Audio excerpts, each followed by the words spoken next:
بسم الله الرحمن الرحیم.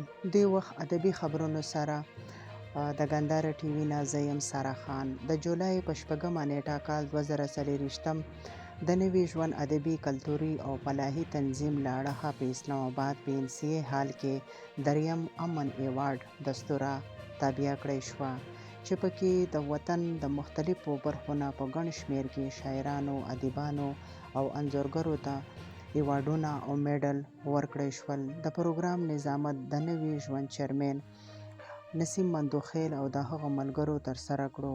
د پروګرام صدارت پروفیسر اباسین یوسفزي وکړو او مشر میلمه حاجي صادق خان اچکزی و.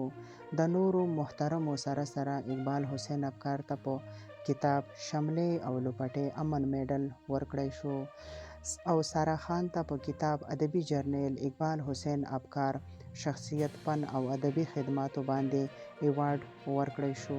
ټولو راغلو میلمنو د نوي ژوند چیرمن نسیم مندوخیل مننه وکړه چې هغوی یې د تنظیم له اړخه ونازول. دا و د نن ورځې خبرونه. د نورو خبرونو دپاره زموږ چینل ګندهارا ټي وي لایک او سبسکرایب کړئ. د الله په امان.